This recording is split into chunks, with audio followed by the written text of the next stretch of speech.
Bonjour Johan, donc voici l'outil dont je vous ai parlé. Je vais vous le montrer en quelques dizaines de secondes.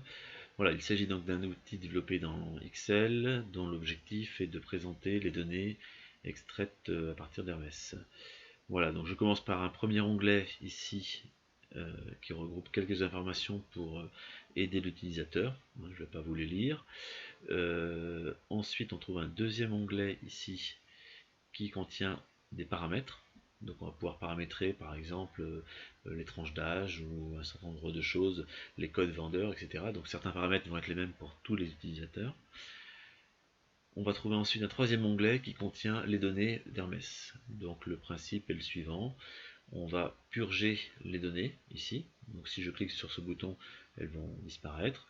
Et ensuite on va pouvoir les réimporter avec des données plus récentes.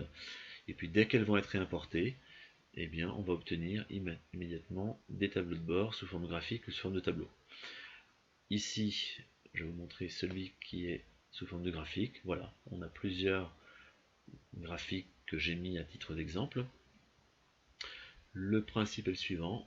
On a une palette en haut à gauche qui contient des filtres. Ces filtres permettent, en les croisant, de choisir par exemple des statistiques uniquement pour les hommes, uniquement pour les femmes. Là j'ai mis un exemple avec des modes de transport, tous les inscrits qui vont voyager en avion, en train, en car, en rendez-vous sur place. Et puis ici on a les producteurs et ici on a les années. On pourrait avoir plusieurs années, plusieurs exercices ensemble et donc faire des comparatifs entre différents exercices. Plusieurs producteurs par exemple pour analyser par région. Donc là je n'ai qu'un producteur pour l'instant. Donc là, je vais demander, par exemple, que tous mes graphiques se mettent à jour uniquement pour les inscriptions de sexe masculin. Voilà.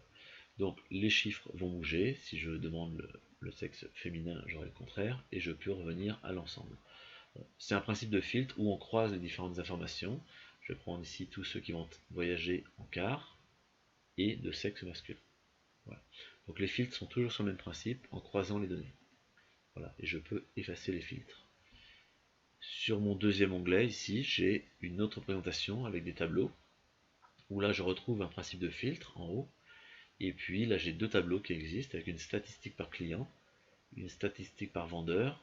Donc ici je vois par exemple le chiffre d'affaires réalisé par les fédérations, ce qui est fait par le confédéral, et ce qui est vendu via le web.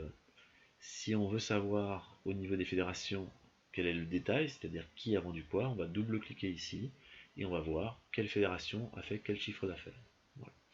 Sur les statistiques par client, on aurait le même détail en demandant par exemple dans les collectivités, puisqu'on a la répartition individuelle et collectif, en double-cliquant sur collectivité, on pourrait savoir en nombre de journées, en chiffre d'affaires, en prix moyen par jour, le détail par collectivité. Voilà. Je vais revenir sur mes données d'origine pour vous montrer que si je voulais purger mes données, je cliquerai ici et mes données vont disparaître. Donc je pourrais réimporter d'autres données d'un autre producteur ou pour le même producteur sur une nouvelle période, une nouvelle mise à jour. Voilà, voilà un petit tour rapide. Donc les exemples qui sont présentés sous forme de graphique ou sous forme de tableau ne sont que des exemples, on peut imaginer d'autres présentations, mais toujours sur le même principe.